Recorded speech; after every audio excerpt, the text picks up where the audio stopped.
Hi, good evening, and welcome to the ZP vlog and podcast. So every Sunday at 8 a.m. London time, we like to do this vlog and podcast, and it's just really a sort of wrap up for the news from Zimmer and Peacock for this week. So this is a retrospective look back at the week starting the 19th of July 2021. Though today it's the 25th of July 2021. So as I say, we like to do that kind of look back at the news. So the news from Zimmer and Peacock this week, and I should just say as well, there's actually going to be a bit different this week. We're going to do a little maybe 30-minute presentation at the end of the sort of, let's say, the news part.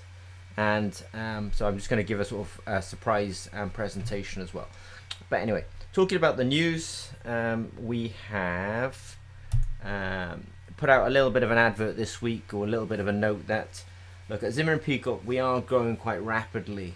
And if people are kind of aware of IP, that's things like patents, or they're aware of businesses that are available for purchase, then Zimmer and Peacock is very interested in kind of hearing about them. We're particularly interested in businesses that have, like formal IP, especially around electrochemical biosensing, because that's what we do. And we're also interested in businesses that are what's called ISO 13485 certified. So they hold a sort of certification in ISO 13485. So that's just a bit of news from Zimmer and Peacock that, we're doing very well. We want to grow even bigger. And one way to grow bigger is to take over other businesses and to maybe acquire IP.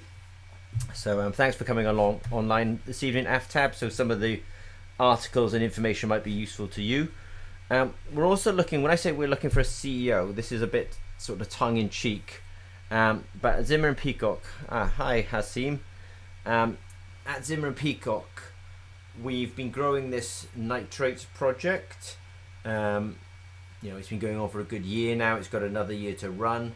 It's been well funded. There's a large team on it. We've been building these big soil stacks. We've been going out into the field and gathering data. And now we want to launch that as a business. But in order to launch it as a business, it needs a CEO. So we're generally looking for, somebody with experience in agronomy, maybe has a bit of an agricultural background in part of their training.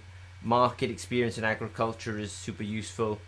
So we're looking for somebody who's got some experience of agriculture and technology, and has a bit of a track record in leading commercial activities in the agri space and the agricultural space. So as Zimmer Peacock, we want to grow.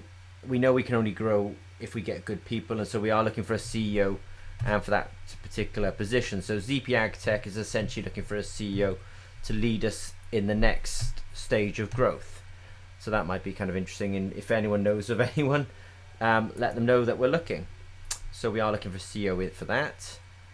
We did a webinar last week and this week about trends and developments in biosensors, and we put that up on YouTube. So if you're particularly kind of interested in where the biosensing technology is going and the new markets, then I would suggest taking a look at that. I know quite a few of you who regularly kind of join in with the ZP Developer Zone were there, and you guys who come along to the to this vlog on a Sunday, you also know about it as well. So in fact, I just mentioned the nitrate business, and I put this picture up there this week. So I think Hasim has been with us for a while. You might not have seen these soil stacks, Hasim, but essentially we've been building up experiments, basically. I mean, these are fairly large scale experiments, but they're essentially bins of soil that we've instrumentized in terms of temperature and humidity, and we can put our nitrate sensors in there, and we can do lab testing to make sure that we truly understand the signals and the interferences and the effect of moisture and the effect of temperature. So that was just a quick picture that we took up in Coventry, where I know you all know, but this is our main UK facility now. We still hold a small lab in London. We hold it really for convenience. We have a few key employees down in London, and they need somewhere to sometimes just do quick experiments. We hold a small lab in London, but by far the Coventry lab now is a kind of becoming our central hub for this kind of work.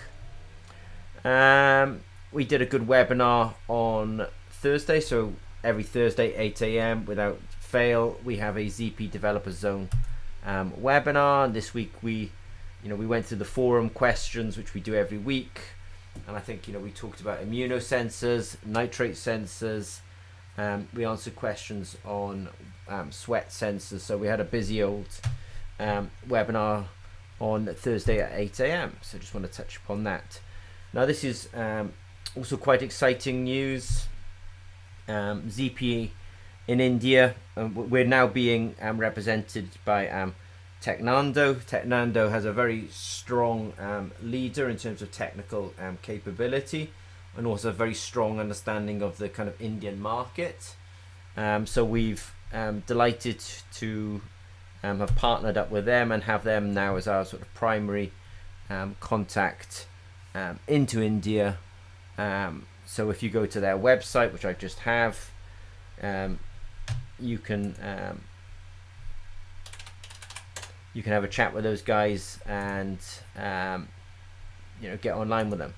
So what I want to say here then, so we're delighted that Technando have kind of come online, and they're going to be looking after India for us and supporting the community in India, the biosensor development community in India. So we're very pleased with that.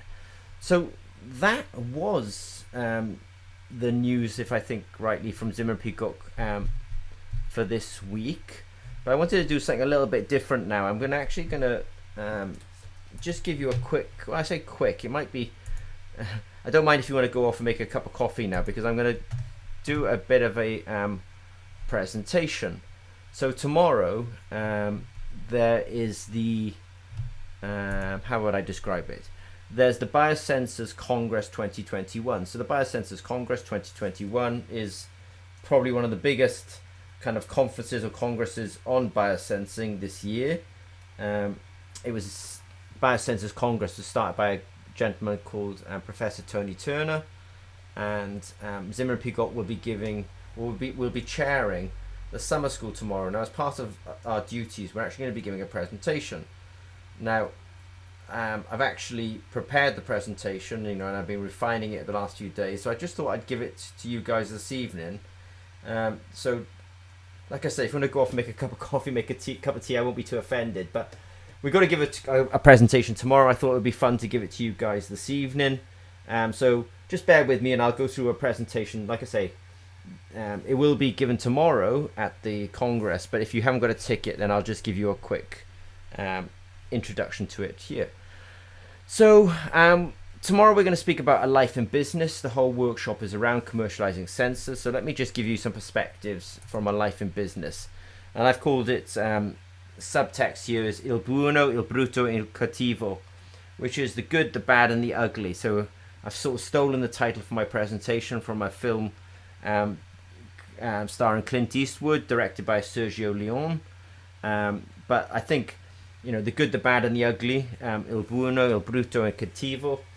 I mean, unfortunately, it describes life, not only business. But let me just give you some perspectives from a life in business. I also want to say that if you see a QR code jump up during this presentation, then those QR codes will probably link back to some sort of resource on my website. So if you're following the YouTube video, you're watching it live, you can just put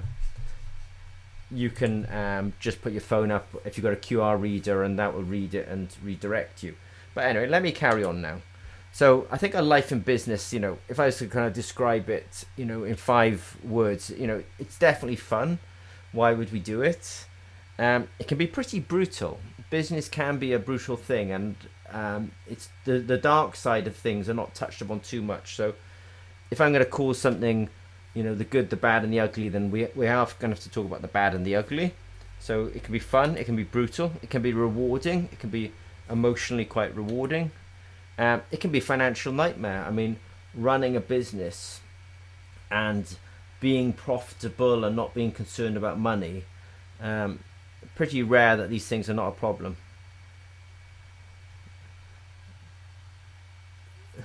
because I'm just laughing because Hasim has just mentioned, who's one of our live guys, that he can't make it tomorrow, so he's quite happy to see this, which is cool. And it can also be high risk, high return, or fairly reasonable return anyway. So let me just talk about you guys who watch our webinars. You know about ZP, but this is just for tomorrow's audience. That's ZP. We're a growing biosensor business and screen printed electrode business. We're ISO 13485. We have strong content going out in our social media. That content is backed up by our ZP Academy. You know that we run at least 2 courses on the ZP Academy that are free. We run that developer zone. Hasim, who's one of our founding members of the developer zone, sort of says, it's the only membership he has where there's so much content going out. We have that live webinar at least once a week. So just want to kind of emphasize that we have the developer zone. Many of you are members of it, and we do a live webinar at least once a week for that. Just very quickly on the business, this is our biggest facility in Norway, 4,000 square meters. We have other facilities, including London and Coventry. We have clean rooms, screen printed labs. Hasim's been there, he knows it's true. Academia, it's probably not well known, but actually, we have extremely strong ties with Swansea University. We have very strong ties with University of Oxford. We have very strong ties with USN, is a university in Norway. We have very strong ties with the University of Plymouth. We have a PhD being advertised at the University of Plymouth at the moment. It's not being filled. University of Glasgow, there's going to be a swathe of PhDs opening up in about 2021, 2022 with the University of Glasgow and the University of Birmingham. We're sponsoring something called the CDT. The CDT is a training scheme that's kind of run by the UK government through the universities. ZP is funding a lot of cool, Saran is here as well. It's funding a lot of PhDs through that as well. So you can see that we have a lot of PhDs being funded. I just want to say, guys, that Saran's online this evening. He's actually one of our engineers, so there we are. We've got a mixture of people, so cool. Nice to see you, Saran.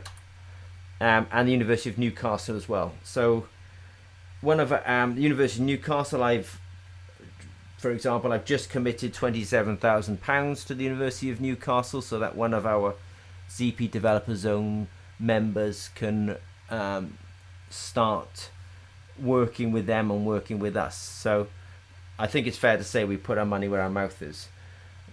Let me just, So because this is for tomorrow, I'm also going to have to tell people, who I am. I'm going to have to explain to them. The reason I can talk about the good, the bad, and the ugly in business is because, I have quite a lot of experience. I'm lucky. I've had industrial roles at GSK, GlaxoSmithKline. It's one of the biggest pharmaceutical companies in the world. I've also worked at Abbott Diabetes, one of the biggest diagnostic businesses in the world. I've also founded companies in California. I've founded companies now in the UK, and I founded companies in Norway. I'm actually founding companies in France now. So, we've been pretty global. So I have a lot of experience. Just out of interest, I think people who are interested in business, there's a few books I potentially recommend. The 10-Day MBA. This will sort of teach you I wouldn't say the finances of business, but it'll teach you at a high level the finance of business. Teach you what margin is, how to calculate margin. So it's a good book to read.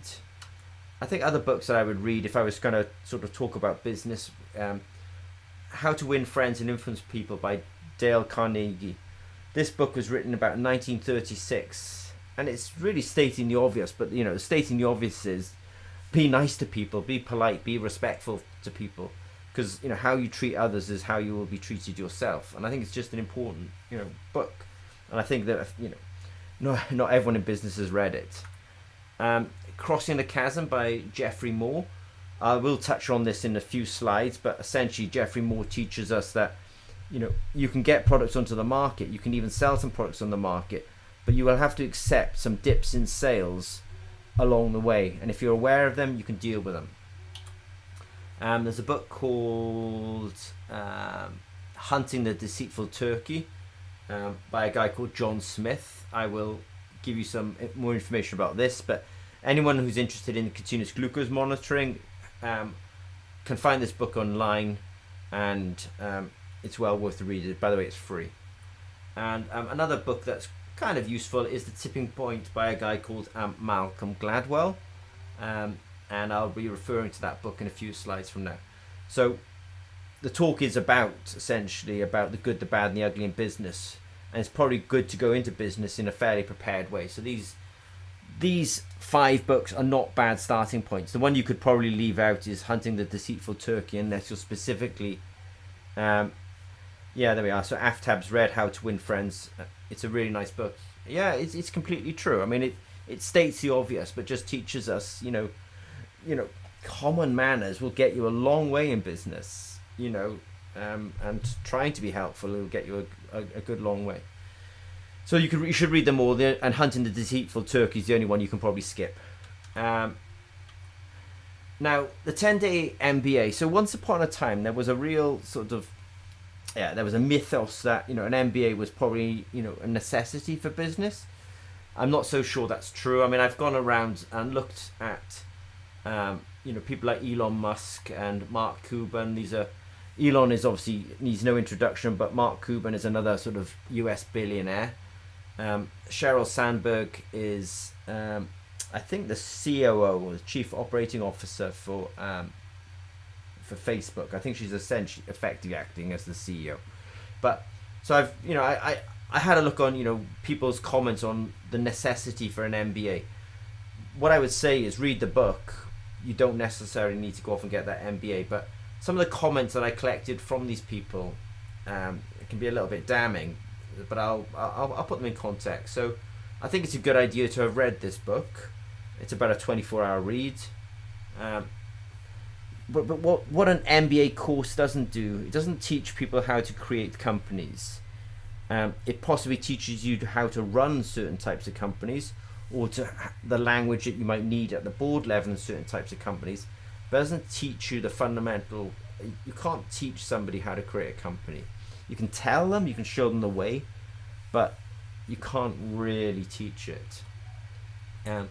MBAs are not necessary. This is not my comment. This is one of the comments that I would have collected off one of the guys earlier on. So an MBA is not necessary. It's true. I mean, that's a fair comment. Now, some of the comments were a little bit harsh. So one of the guys, his comment was, an MBA actually ends up losing you money. Here said subtract $250,000 sort of dollars off your net. Ali. Hi, Ali. Ali, you wouldn't have heard my comments earlier on, but some good news for you. An MBA is a complete waste of money. That's a bit harsh, maybe. This is one that's more interesting. Why not try an internship or start your own business? So if you're interested in business, you've got a choice. Did you go off to do an MBA, or did you take an internship at a business, or did you try starting a business? I think those two are more practical than just going off to do an MBA. Somebody here said nothing they learned will help them succeed at innovation. I think innovation is really something that you can't be taught in an academic setting. Innovation really comes from being in business and listening to the pains that people have and trying to solve or trying to come up with solutions that you can provide that are going to help solve their problems. So I think that statement's fairly true. I don't know if MBAs will ruin their business or ruin your company. There's many people who can ruin your company. I'm not sure an MBA makes it any worse. MBAs are time machines. I think this is a fair comment. Anything you're taught at university, by the time it comes to you through the lecturer, through his notes and into your brain, in business it's probably somewhat dated. Whereas, a chemical or physical or mathematical truth. Hasim just laughed the first sentence. You never teach me to create companies, but then I just started. Laugh out loud. It is real. So, as Hasim says, Hasim has a business. Nobody really taught him to do it. We just told him to start it, and he did. And he's doing really well. So yeah, just start it. MBAs are time machines. By the time the material comes to the people in the MBA, it's somewhat dated. So I think that statement's true. Business moves too fast to really be teaching it these days. You have to be in it. An MBA is optional. So I think and also if you needed somebody with the skills of an MBA, you could hire them. You know, a CEO, Steve Jobs didn't have an MBA. You know, he potentially hired people with MBAs, like Tim Cook might have an MBA, but Tim Cook was hired by Steve Jobs. So, yeah, CEOs might hire MBAs, but it's not essential to have an MBA in order to start a business. So an MBA is optional, and I do like the idea, and I like the fact that Hasim's online to confirm this. If you want to learn about business, just start one. Dale Carnegie's book, How to Win Friends, Influence People. I mean, when you're talking to scientists and engineers, you can just assume that the IQ is high. But, you know, this emotional intelligence, you know, just Dale Carnegie teaches you that, you know, the emotional side of how you relate and people relate to you is important. And I don't think I'm teaching anyone anything new here, but it's real important who you know than what you know. And let's for example, Hasim and I both know electrochemistry, but it's more important that we know each other than the fact that we know electrochemistry. You know, so I think, you know, it is who you know that, you know, gets you by in life. Crossing the chasm. So this is this is about the third book that I listed on an earlier slide. So what does the crossing the chasm teach us? Crossing the chasm teaches us this, that if you're going to make or sell a product, you will have sales. You might start up and you will have sales. Great. But actually there's a dip in your sales. And they call this the valley of death. Now for me, this is the second valley of death.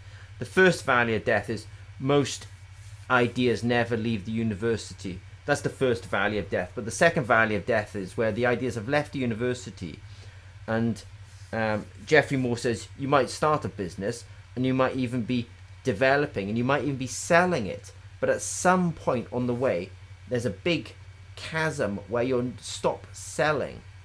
And that stop selling is because when you first sell products, you're selling them to innovators. And innovators will just be like, that's cool, I love the idea, I'll take one. And I'll do that. You know, I'll buy stuff just because sometimes I just want to support the business, so I want to support the entrepreneur. So you will sell stuff to people like me. But then there's an early, let's say, a majority that actually are saying, no, before I buy this product, I really want to hear that people like this product, that this product is working. And so there's a sort of time lag, you know, between the innovators and the early majority, and at which point there could be a slump in your sales. And just out of interest, seasoned investors know this. Maybe people who are thinking about starting a business don't know this. So you've got to be pretty careful about this. And I just want to throw in a concept here called the MVP, the minimal viable product, which I know many of you who actually are regulars of the ZP Developer Zone know about the MVP, but I do like the next few slides. This always makes me laugh. So an MVP is a product with a minimum features that allows you to go out there and present it to clients and to maybe even to start selling it. So I'm very, very proud of our nitrate product, our nitrate rods, but I would consider it an MVP at the moment. You know, we're in beta testing, so it should be MVP. So I think Reid Hoffman who was the founder of LinkedIn, said this best, that if you're not embarrassed by your first product, then you definitely went to market too late. So he's correct. This was Reid Hoffman's first product. This was LinkedIn. I'm not sure how dissimilar LinkedIn then and now it actually is, but you know, he thought he should be embarrassed by this, and you know, he went to market despite not being 100% convinced by it. And I know that in the medical diagnostics market, you can't go to market with something that's not 100, but is not, you know, fit for purpose. I know it's actually quite dangerous. How long should people wait before they gain profit from a startup? It's not so much about the profit, it's how much, this is a question that just came through, it's not so much about the profit, it's actually about how much loss you're willing to bear. When you're doing so I encourage, people like, Hasim to start their businesses. You know, but what I encourage people to do is invest your time, but don't invest your money. So money and time are the same thing, by the way. So what I feel I've done in business is I've actually taken my time. I've given up so much in my life in terms of I don't watch TV, which is obviously not much to give up. I don't watch films. I don't listen to music. I literally have given everything that some people consider joyful, or trivial like that, let's say, and actually I just drill into business. So I actually invest time in building the business. So when the Z piece first started up, I was every evening I was just working on the website, working on promoting the products, but just giving up my evenings to develop the business. So don't put a lot of money into your startup. This is not that moment, but I would say this. There's a sequence of things when starting a business. The first thing you sell is yourself. So, for example, if you want to start a business, start as a distributor for other people's products, for example, because then you've minimum outlay, you can sell other people's products, you can make a margin off it, and that can be the money you go for. So don't ask the question, how much money should I lose before starting a business? Actually ask the question, how quickly can I go to making revenues? And so your business actually has to evolve over time. First of all, you sell yourself, it's called consulting. Then you might sell other people's products, that's called distributorship. Then you might have a bit of money to actually start making your own products, which you can then build up from there. So that's essentially the steps that we've taken. But don't think about losing money in business, think about how quickly you can actually start making money. So going back to the MVP question, so minimally viable product. This is another MVP that was put out there. This is called Auction Web. So it might be a question if anyone knows what this is. This is actually the first website for eBay. So that's $1 billion businesses these days. I'm not really sure what the company was calling itself here. It looks like Twitter or something. So this is the first website for Twitter. And they've probably improved that user experience. I think this doesn't look so dissimilar. This is LinkedIn. So LinkedIn is looking pretty much like it does today. They may think they've improved, but it looks the same to me. This is the classic. This is the best one ever. This is Amazon. This is Amazon's first website. I think this is absolutely brilliant. So if you think that your product needs to be perfect or your website needs to be perfect in order to go live, look at Amazon. Look at probably one of the biggest businesses in the world, and this is their website. Now you could criticize me here and say, Martin, we're talking about medical diagnostics a lot, we're talking about biosensors a lot. You can't have an MVP, in medical diagnostics. I would accept that. You could also argue that these are all software examples. So let me give you the classic example of hardware. This is an MVP, a minimally viable product. This is the first Apple computer, and it sort of tells you this, that people won't remember you for your first product. People will remember you, for essentially what you do today, for the journey, for what you do along the way, the way you build up that reputation. So Steve Jobs, risk taker, went, this is the first product that he put on the market, and I've certainly described that as MVP. And today he's not remembered for that.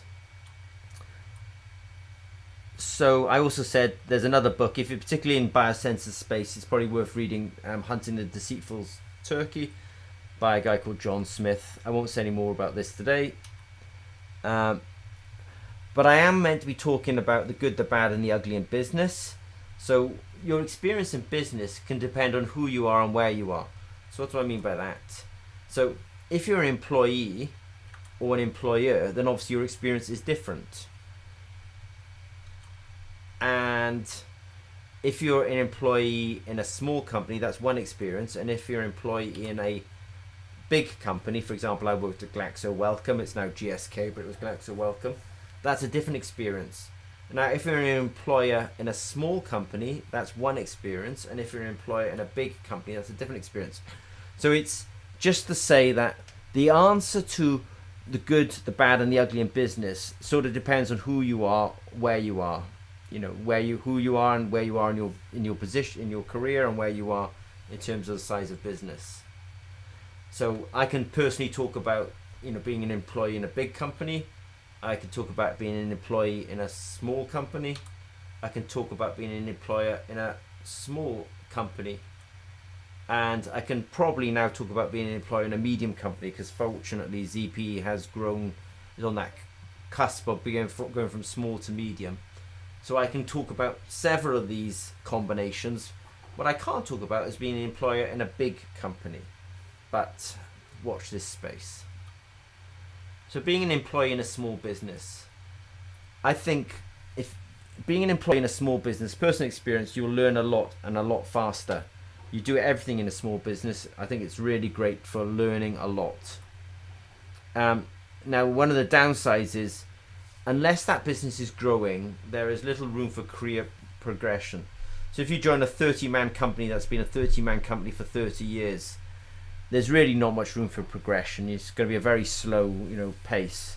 So, that's the downside of a business. Now, if you join a small business that seems to be growing rapidly, then that's okay. But be careful about small businesses if they're not growing. If they're very stable as where they are, then it's good. But if you want to progress and you're ambitious, then you've got to understand you're going to go into that business. You might be there for 2 or 3 years, but you will have to leave because you won't be able to progress, because the business is not turning over very quickly with terms of people.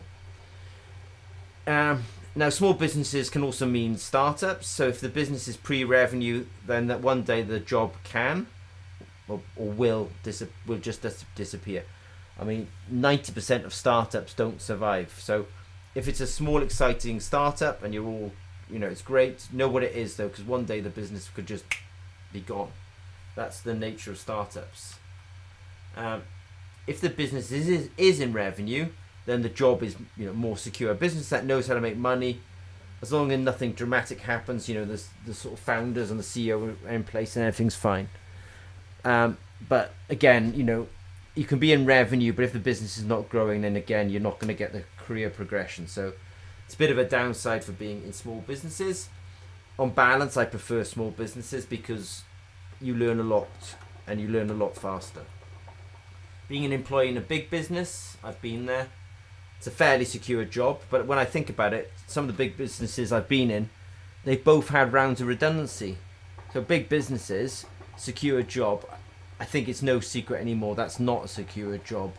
I'd actually sometimes argue that jobs are more secure in small businesses because you can have a personal relationship with the managers and the owners of those businesses, but you will never have a personal relationship with CEOs in these very large businesses unless you're on the board of directors yourself.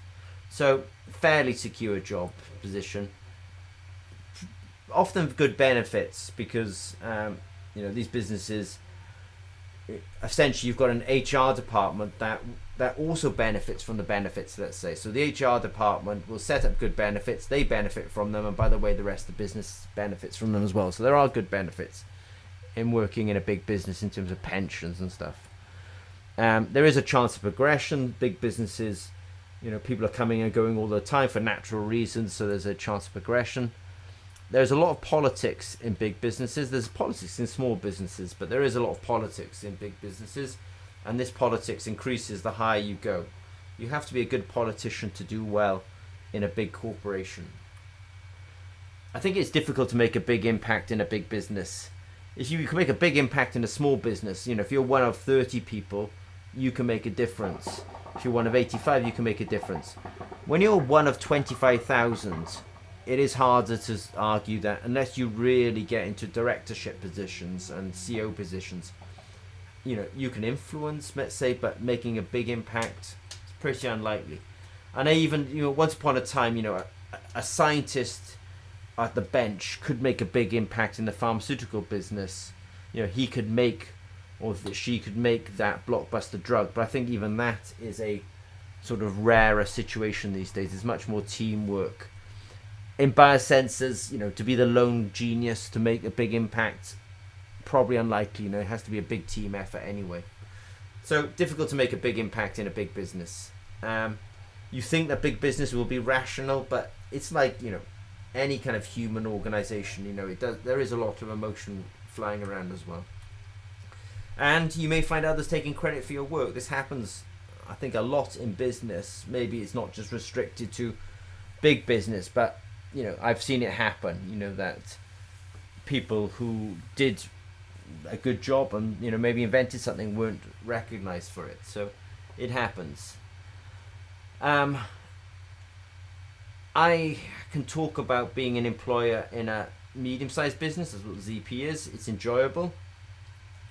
It's also exposed. You actually run a lot of risk. Being a director of a business, it's not all. I would recommend it to anyone. I think it's completely great and fun, but you got to understand you've got to be pretty thick-skinned, and you might have to deal with some pretty tricky situations, and I'll maybe allude to some of that later on. So be careful. You've got to hard work. So last month, I'm an employer in a medium-sized business. What's it like? Last month I worked 341 hours. It's not unusual, and I'm not complaining. But the typical kind of employee would work maybe 160 hours. So you can see that essentially I'm doing, and I'm not complaining, I'm not boasting, it's just a fact, So be knowing that if you've got the ambition to run a business, you might have to put in the hours. And I think to Ali's point, what's it take to run and start a business? Ali, I think you've got this. You've got the energy and the work ethic. But that's the kind of, that's kind of what it takes to start and run a business. Employer in a big business. So this is Jeff Bezos. He runs Amazon. I think if we wanted to know what it was like to be an employer in a big business, we'd have to ask Jeff Bezos. I'm not that person, so I can't really speak about that. If I make it, I'll let you guys know, and we'll talk about it. I just want to talk about the good, the bad, and the ugly in business. So let me just talk about extrinsic and intrinsic threats in business. So intrinsic threats are this. So for example, there's two types of startups. There's tigers in cages startups, and there's tigers in wild type startups. So the tiger in the cage is, and the tiger in that wild. The tiger in the cage is fed, whereas the tiger in the wild hunts. So where am I going with this? You can start a business by doing it yourself, or you could start a business from, for example, being an incubator. And I think there's a place for incubators. But I just want to say something about incubators. Incubators are a little bit closer to being the tiger in the cage rather than the tiger in the wild. So when you've got the tiger in the cage, he can be well fed, he can be looking pretty healthy. But the thing about the tiger in the cage is, the tiger is that he's fed. And he's fed by the zookeeper. So the point at which the zookeeper stops feeding the tiger's no longer able to eat, and the tiger could, essentially starve, emaciate, and die. Now, the tiger in the wild, who doesn't have this kind of life support incubator around them, he basically knows how to hunt, and he goes out there and finds his own, let's say, meal. So an intrinsic threat to startups is money supply, and that threat can be quite great if you're in a funded incubator type situation, because if that funding goes away or the investor doesn't make the next round of investment, you will essentially, you haven't learned to hunt, you haven't learned that to go out there and essentially find the money, and you could emaciate and die quite quickly. And I've seen that happen to businesses. So I think it's good. For me personally, I prefer to be the hunt. I prefer to be the tiger in the wild. Now, you can't stay being the tiger in the wild. Just to kind of draw the analogy a bit further, you actually have to do what we are doing at ZP, which is, eventually you want to convert your business from being the hunter-gatherer, and you actually want to essentially become the farmer. With a farmer, you have resources, it's facility, it's a great team, it's enough money to be able to afford to do the business, and you want to turn those resources into revenue, and you can do it as long as in the case of the farmer, as long as the weather is good. In terms of business, as long as the business environment is good, then you should be able to turn resources into revenue. So I kind of like the idea of transitioning your business from being essentially a hunter to one of being a farmer, because you can't, being a hunter all your life is going to be hard work. But if you can establish a business with a great team, then you can essentially become a farmer, which is less stressful. Now, an intrinsic threat in business is this one, which is taking your eye off the ball. So what do I mean by that? So this is a small team of, let's say, startup people, 5 people maybe in the business. This is their competitors, and this is the beautiful people who are their customers. Now, what should the small startup be doing? It should have its eye on its customers and its market. Now, an intrinsic threat is that actually people tend to be talking to themselves and looking at themselves quite a bit.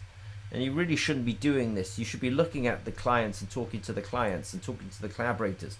If you're talking to yourself, I colloquially call this navel gazing. You're looking at your own belly button, and that's not where your focus should be. Your focus shouldn't be on me. Your focus should be on them.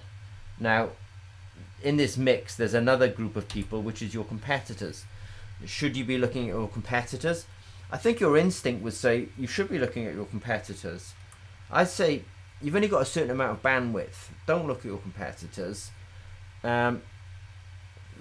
Keep your focus on your clients. Look at the market. Look at the people you're collaborating with. Don't look at yourself. Don't look at the competition, because you've only got a certain amount of bandwidth. So I'd rather put 100% looking at the clients and the market than 75% on the clients and 25% on the competition. I mean, maybe you would leave 5% just to be curious, but don't spend a lot of effort looking at the competition. Hopefully the competition's looking at you. Now, at Zimmer Peacock, I have a strong suspicion the competition's looking at us, which is great, because they should be looking at the clients, but they're not. So it's great if you're looking at the clients and your competition's looking at you. So an intrinsic threat, don't look at the competition too much, and certainly don't spend a lot of time staring at your own belly button. Now, intrinsic threats as well come through growth. So when you've got a business of one person, there's essentially no interactions within the business, so there's nothing much to go wrong. When you have 2 people within a business, then now you've got a dynamic between these 2 people, and it's probably pretty good between 2 people. You bring in 3 people, you have now sort of 3 dynamics going on. You bring in 4 people, you have 6 dynamics going on. You bring in 10 people, 5 people, you have 10 dynamics going on. You bring in 6 people, you have 15 combinations of dynamics going on. You can very quickly see that the more people that come into a business, then the more interactions are going on. Now, with a company like Zimmer Peacock, we're currently 85 people. That actually means that there's something like 3,750 different combinations or interactions that are possible. So that means that there are 3,750 possible points of friction. But that's only possible. We certainly don't have that. But it's just to give you a sense that you can have intrinsic problems in a business just because you've got quite a lot of people, and people are people, how 2 people can interact together. It's not always super smooth, so you do have to keep an eye on it. But of course, so the flip side of having all these great people is you also have 3,750 points of creativity and innovation. Now, so it is a threat that I think, as the team gets bigger, in some ways it gets interesting. But as a business and as a business leader, you can't be focused just on this pool of interesting interactions inside the business. You all the time have to be kind of looking back out of the business. I just want to talk about Dunbar's number. So there's an interesting book by Malcolm Gladwell, and in there he talks about some work by a British anthropologist called, I forget his first name, but Dunbar. And he's kind of said this, that look, to have an efficient, cohesive social team, it probably gets to about peak efficiency at about 148 people. And he's basically suggesting that, 5 people is a good sized team, and there's a certain efficiency as you increase it, but actually when you go beyond, if we rounded 148 to 150, you actually start losing efficiency, because essentially people can't have this many relationships. You can go for weeks not talking to somebody in a 2,000 person business, where you probably see most people every other day in a 150 person business. So it does say there's an optimum team size that you really shouldn't go beyond. Now this is also in line with now you would have probably heard of a fabric called Gore-Tex. It's a little label that appears on a lot of clothing. It comes from a company called W.L. Gore and Associates, and they instinctively came to this idea of 150 people, that they would allow a facility, an office, a manufacturing site to get to 150 people, and if it got bigger than that, they would just actually build a new site and build that up to 150 people. They recognized it was better. I think they've got a workforce globally of 9,500 people, but I believe that in any one site they might only have 150 people, because they hadn't read the tipping point, and they weren't aware of Dunbar's number. They just came through experience, which is pretty smart of them. And it's not just about 150 people. It's basically how you lead people within that 150. Fairness, you want to make sure that people are treated fairly. Freedom, I definitely want to hear other people's ideas, much more interesting than my own. Commitment, you want to be able to allow people to make decisions, and and be able to honor those decisions. And what I really like about, let's say, Zimmer and Peacock, which is a company of 85 people, we've got such a pool of talent that we can quickly reach, that we can consult with the pool of talent and get a much better answer than we would have had it alone. So we've got Saran online tonight. I mean, among those engineers, there's some pretty clever guys, and girls, and we can quickly find a really good answer among them. So it's very important to be consultative among those 150 people. Now I'm going to talk about some other intrinsic threats. So this is the dark side, the ugly side of business. I don't think it's talked about too much, but let's talk about what does Julius Caesar, Steve Jobs, and I'm going to get the surname wrong, but Jack Dorsey, the founder of Twitter. What does Julius Caesar, Steve Jobs, and Jack Dorsey all have in common? And now Julius Caesar was killed by the senators, by Brutus, so that was a bit severe, but he was basically betrayed. Steve Jobs was rebelled against Apple in 1985, and he lost the CEO-ship. Jack Dorsey lost the CEO-ship of Twitter in 2008. Now Jack Dorsey, it's not like he is still very influential, he's on the board and stuff, but it did happen to him that there were some movements in the board, and he lost his position. So what I'm saying here is these guys have all been in business, all been within an organization that actually at some point turned against them. Individuals turned against them and persuaded other individuals to turn against them. So I'm certainly not going to put myself in league with Steve Jobs and Jack Dorsey, but I have witnessed it first time, and this is the dark side of business. When things are going really well, that's a time when things can actually, people can move against people, or of course when times are really bad, people can move against people.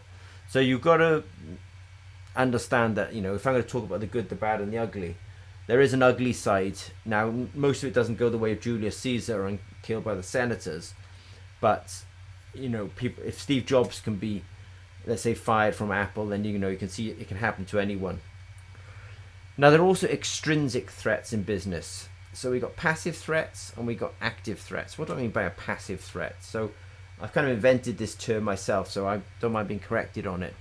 But a passive threat, or a force majeure, I think COVID-19 is the classic passive extrinsic threat that can take place in business.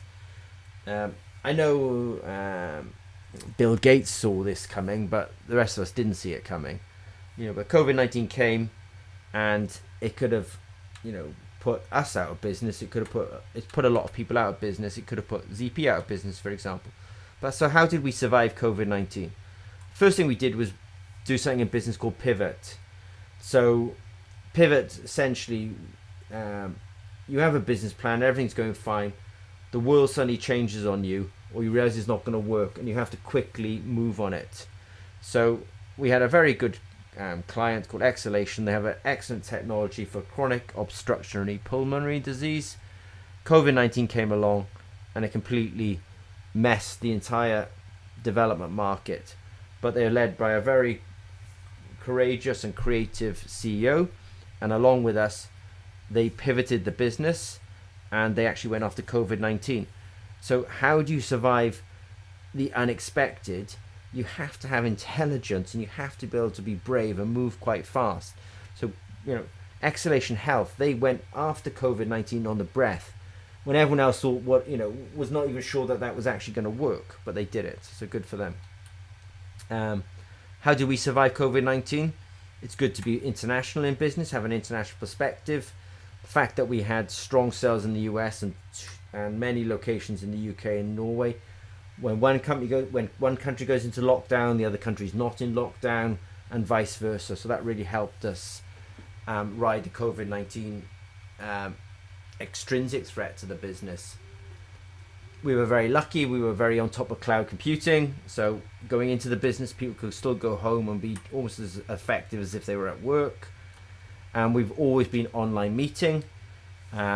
Well before COVID-19, we were always big users of online meetings. So that really helped us with the extrinsic threat, and an ugly threat to business that COVID-19 was. There's also what I would call active extrinsic threat. So establishing and running a business can be brutal. What I mean by this, as you grow your business, you can become a target. So you have your startups, you can have a number of startups, and one of these startups can become a small size business.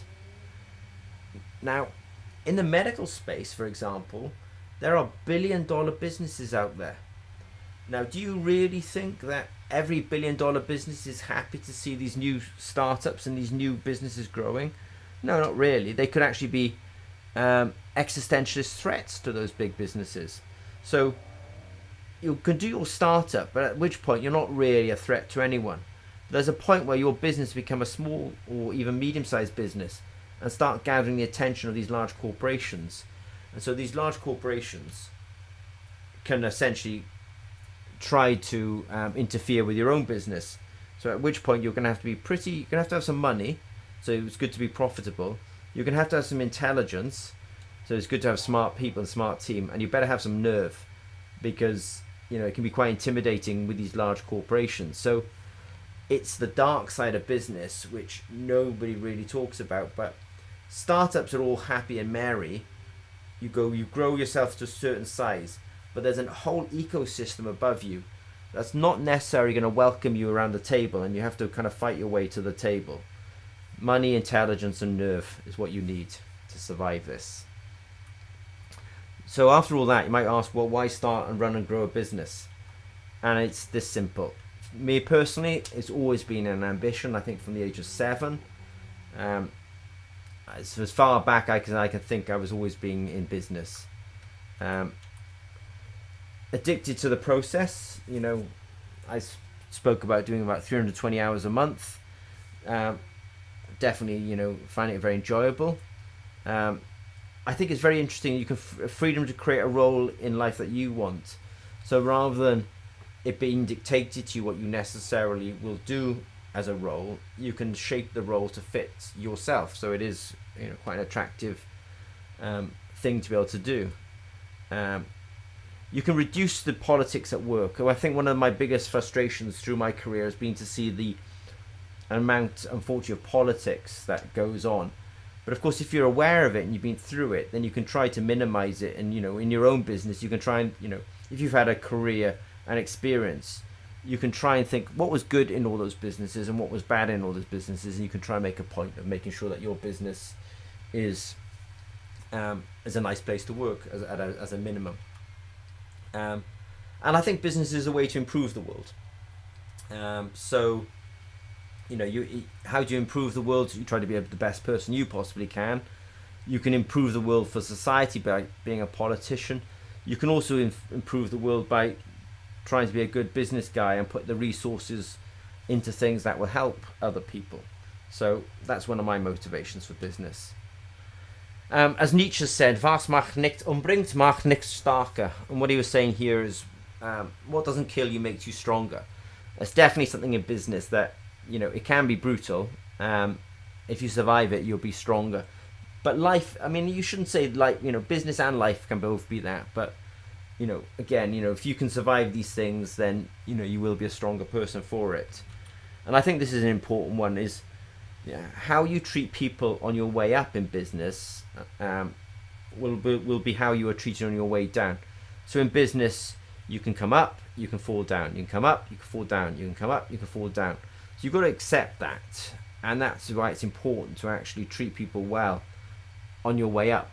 Because in fact, you might fall down next year and then you're going to need some help back up again. So treat people well. So thank you guys. So I apologize. I just wanted to sort of run that. Tomorrow I'll be giving this formally in the Biosensors Congress workshop. But I thought it'd be cool to just give you guys a sneak preview this evening. I'm sorry for going on a bit too long, but thank you for letting me kind of run that by you guys so I can give it again tomorrow. All right.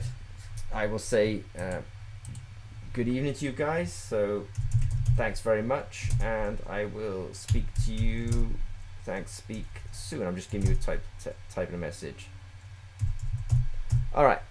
Take care, guys, and thank you very much for, as you always are, being here every week. All right. Thank you.